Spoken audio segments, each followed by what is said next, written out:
What changes when you hit $50,000 in savings? You know what's wild? The ancient Babylonians understood something about money that most Americans today still haven't figured out. They knew that the real shift in wealth doesn't happen when you make more money. It happens when you cross a specific threshold that flips a switch in your brain. Look, I get it. You've been told that $50,000 in savings is just another milestone, another box to check on your way to retirement. But here's the truth, nobody's telling you. That number represents the exact moment when your relationship with money goes from being a slave to becoming a master. Here's what's crazy. This isn't about the money itself. The ancient teachers understood this thousands of years ago, and modern neuroscience is only now catching up. When you hit that $50,000 mark, something actually changes in how your brain processes financial decisions. We're talking about a complete rewiring of your nervous system. Most people work their entire lives and never experience this shift. They're trapped in what I call the survival loop, making money, spending money, worrying about money, repeat. But the moment you cross $50,000, everything changes. Now, before we dive deep into this, I want you to do something. If you've ever felt like money controls your life instead of the other way around, type freedom mindset in the comments. Because what I'm about to share with you will completely change how you think about savings forever. Let me tell you about the first thing that transforms. Number 1, the decision-making shift. The first shift happens in what the ancient Hebrews called your spirit, but today we'd call it your decision-making center. Before $50,000, every financial choice feels like you're walking through a minefield blindfolded. Should you fix the car or risk it breaking down? Should you go to the doctor or wait and see if it gets better? Should you buy that $20 course or save it for gas next week? But that's just the obvious part. There's an old story from ancient Babylon about a man named Arcad. He wasn't born into wealth. He was a scribe, someone who literally spent his days writing contracts for other people's business deals. But Arcad noticed something the wealthy merchants did differently. They didn't just save money randomly. They saved deliberately until they hit what he called the point of no return, the moment when their money started working harder than they did. Here's what most people miss about Arcad's discovery. This threshold wasn't about having enough money to feel comfortable. It was about having enough to fundamentally change how your brain processes decisions. When you're broke, your brain operates in pure survival mode. The question is always, can I afford this right now? Your prefrontal cortex, the part that handles strategic thinking, gets hijacked by your amygdala screaming about immediate threats. But when you cross that $50,000 threshold, the question transforms into, is this the best use of my resources? See the difference? One is reactive and desperate. The other is strategic and empowered. Wait, there's something you need to pay attention to if you don't want to lose everything. The Jewish Talmud teaches about two types of wealth, otsar and hon. Otsar is a treasure that sits idle, money in a jar buried in your backyard. Hon is productive wealth that grows and multiplies. Most Americans spend their entire lives building otsar, money sitting in a checking account, slowly losing value to inflation. But the wealthy? They understand that $50,000 isn't the finish line where you stop and celebrate. It's the starting gun that fires off your race toward building real generational wealth. Number 2, the risk psychology paradox. And what I'm about to say is what makes the difference. Here's something that seems backwards at first. You'd think having more money would make you more scared of losing it, right? That's what everyone assumes. But the ancient Stoic philosopher Seneca wrote about something he called inner wealth. And he wasn't talking about being rich. He was talking about having enough resources that external circumstances couldn't shake your core stability. Benjamin Franklin understood this perfectly. When Franklin was a young printer, barely scraping by, he couldn't afford to take any risks. He printed what customers wanted, nothing controversial, nothing bold. But the moment he built up what would be about $50,000 in today's money, everything changed. He started printing revolutionary pamphlets. He funded scientific experiments with electricity. He invested in community projects that had no immediate payoff. Why? Because he finally had enough security to take intelligent risks. It sounds simple, but the hardest part is what's about to be told next. When you're broke, even a $20 online course feels like a massive gamble. What if you need that $20 for gas next week? What if your car breaks down? Your brain can't process opportunity. It can only see threat. But at $50,000, that same $20 becomes completely trivial. More importantly, a $3,000 professional certification stops being an impossible luxury and becomes what it actually is, an investment in your earning power. This is what I call the $50,000 paradox. The person with nothing can't afford any risk, so they stay stuck exactly where they are. The person with $50,000 can afford calculated risks that could double or triple their income. They can negotiate harder for raises because walking away isn't financial suicide. They can start a side business because failure won't put them on the street. They can invest in themselves because they have a safety net. Here's what you need to do right now. Stop seeing your savings as money you might need someday. Start seeing it as rocket fuel for your income potential. Number 3, time perception transformation. But that's just the surface. What's behind it is what will startle people. The Roman Emperor Marcus Aurelius had everything: power, wealth, armies at his command. But in his private journals, he wrote obsessively about something he called the long view. He made every decision as if he were looking down from above, watching how his choices would ripple through years and decades, not just days and weeks. And here's what's fascinating. Modern neuroscience shows that financial security literally changes how your brain processes time. When you're living paycheck to paycheck, you're trapped in what psychologists call present bias. Your brain can't plan for the future because the present is too threatening. It's like trying to think about your retirement while the house is on fire. Your nervous system won't let you do it. Survival comes first, always. Don't jump to conclusions, because what comes next can change your perspective completely. At $50,000, something shifts in your temporal perception. Researchers call it temporal flexibility, but what it really means is your brain finally has permission to think beyond next week's bills. That expensive gym membership stops being an unaffordable luxury and becomes what it actually is: a $100 per month investment in not spending $50,000 on heart surgery when you're 60. That boring corporate job stops being a soul-crushing prison sentence and becomes a strategic stepping stone to something better. Here's a woman named Jennifer who gets it. She hit $50,000 at age 42, working as a marketing coordinator. Her friends thought she was crazy when she took a 20% pay cut to join a smaller company with better growth potential. "You're throwing away security," they said. But Jennifer understood something they didn't. Real security isn't your current paycheck. It's having enough cushion to make moves that pay off years later. 3 years after that crazy decision, she's running the marketing department at triple her old salary. Start making one decision per week based on where you want to be in 5 years, not what feels comfortable today.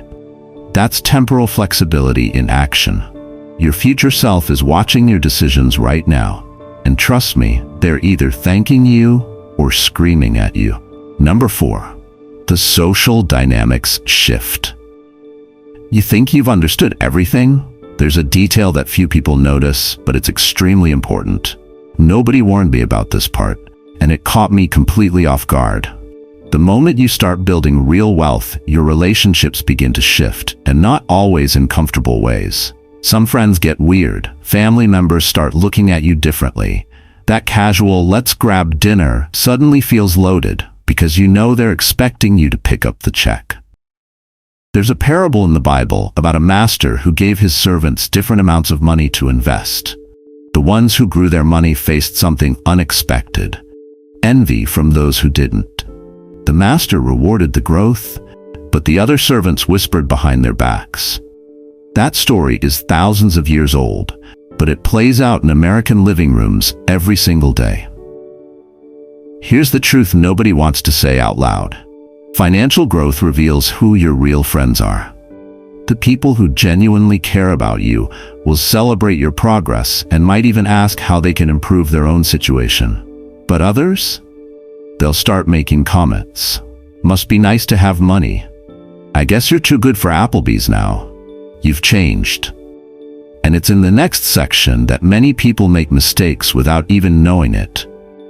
Quick question for you. Have you ever felt guilty about saving money when friends around you are broke? Or felt pressure to always pick up the check just to avoid seeming selfish? Drop a comment below. I read every single one, and this is something we all deal with, but nobody talks about. Here's what you do. Be private about specific numbers, but generous with principles. Don't tell people you have $50,000 saved, but do share the habits that got you there. Surround yourself with people who are building, not just spending.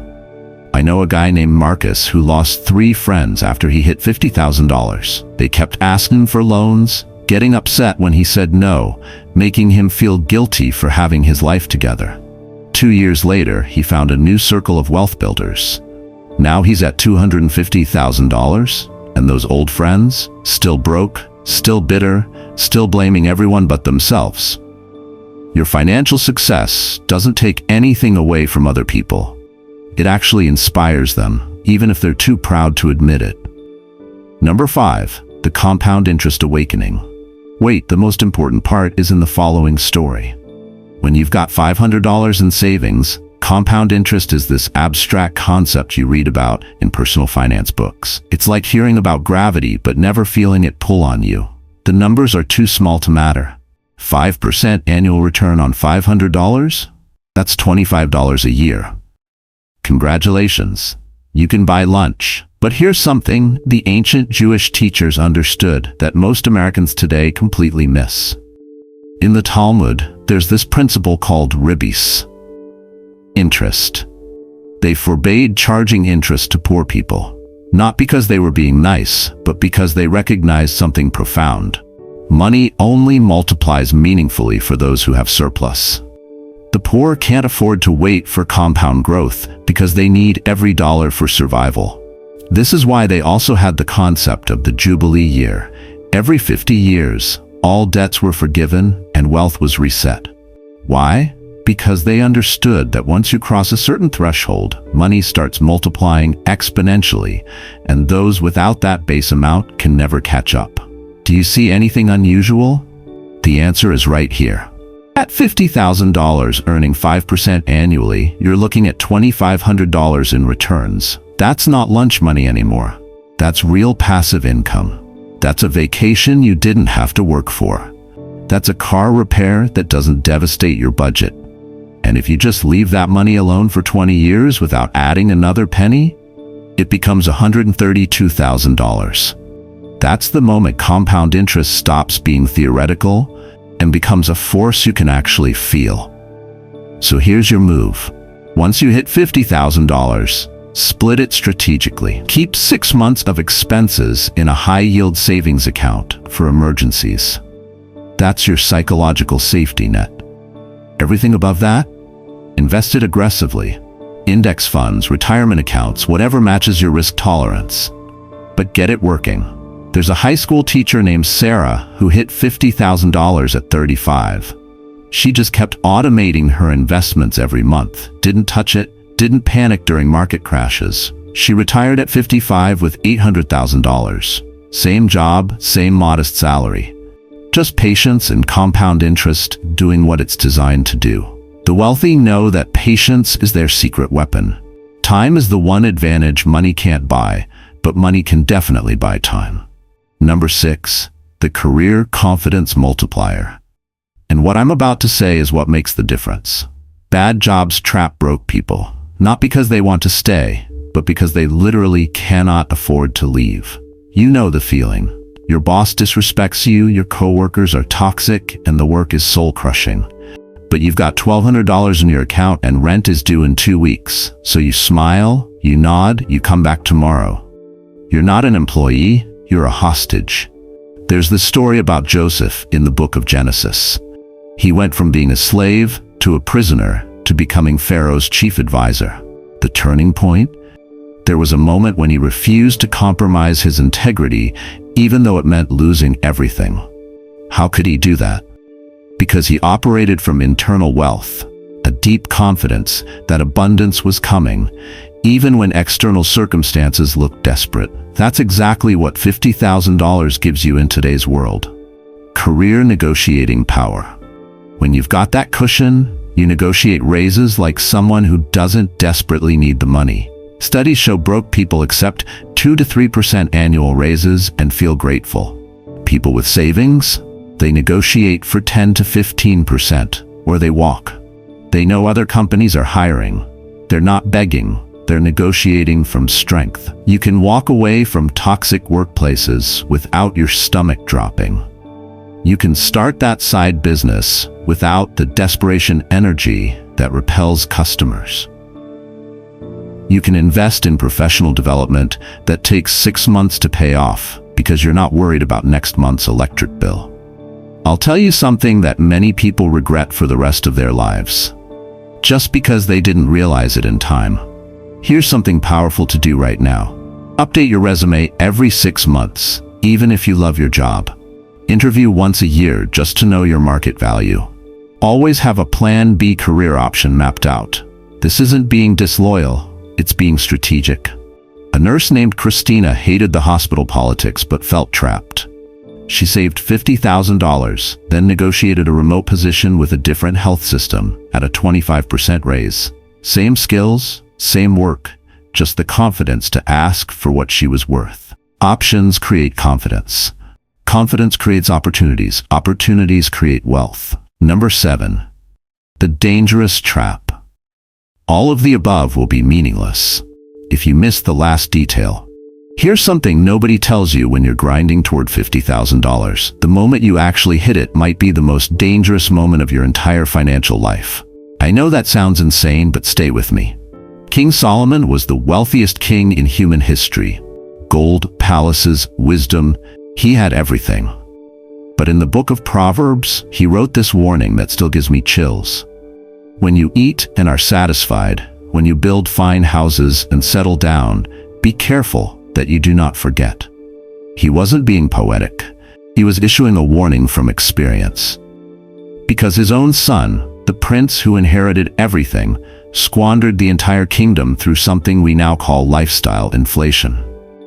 I'll tell you something that many people regret for the rest of their lives, just because they didn't realize it in time. Here's the pattern I see constantly. Someone hits $50,000 and their brain screams, "We made it." They bought a new car. Then they upgrade their apartment because, hey, they can afford it now. 6 months later, they're back down to $40,000. A year later, they're at $35,000. And the cycle starts all over again. Want to know something that will shock you? 92% of Americans who hit $50,000 once will never see that number again in their account. Not because of emergencies. Not because of medical bills. Because they celebrated the arrival instead of the journey. Their brain switched from builder mode to spender mode, and it takes 5+ years to rebuild, if they ever do. Do you see anything unusual? The answer is right here. The day you hit $50,000, set a new goal immediately. 75,000, 100,000, whatever keeps you in builder mode. Don't change your lifestyle until you hit $100,000. Celebrate with experiences, not purchases. Take a weekend trip, not a car payment. There are a couple I know who hit $50,000 and immediately bought a boat for $15,000. We deserve this, they said. 3 years later, they're still stuck at $35,000, and that boat sits in their driveway collecting dust and regret. The payment they thought they could afford is the anchor dragging them back down. Here's the truth that separates the wealthy from everyone else. The finish line is an illusion. Real wealth isn't a milestone you reach. It's a lifestyle you commit to forever. So here's what you need to understand. $50,000 isn't about the money sitting in your account. It's about who you become in the process of saving it. The ancient Babylonians knew this. Marcus Aurelius knew this. Modern neuroscience is only now confirming what wisdom traditions have taught for thousands of years. Crossing this threshold rewires your brain, transforms your decisions, and fundamentally changes your entire life trajectory. Now here's what I want you to do this week. Don't try to change everything at once. Pick one habit from this video and commit to it. Automate your savings like the Babylonians taught. Pay yourself first, before bills, before fun, before anything else. Set up that automatic transfer today, not tomorrow, not next Monday, today. Because here's the brutal truth. Compound time becomes your enemy the moment you delay. If you're serious about hitting that $50,000 milestone, type wealth builder in the comments right now. Tell me which lesson hit you the hardest. And if you know someone who's stuck in the paycheck to paycheck trap and needs to hear this message, share this video with them. You might literally change their life. Next video, I'm breaking down what happens when you cross $100,000, and trust me, the psychological shifts get even more intense. Make sure you hit that subscribe button and turn on notifications so you don't miss it. Drop a comment telling me what money topics you want me to cover next. Let me leave you with this. There's an old Jewish proverb about a man who plants a tree knowing he'll never sit in its shade. People ask him, "Why are you planting this if you won't benefit?" He smiles and says, "Someone planted a tree for me long ago." Your $50,000 is the tree you're planting for your future self. Every dollar you save today is a vote for the person you're becoming tomorrow. The wealthy aren't smarter than you. They just started earlier and stayed consistent longer. Your transformation doesn't begin when you reach $50,000. It begins the moment you decide it's possible. See you on the other side of financial freedom.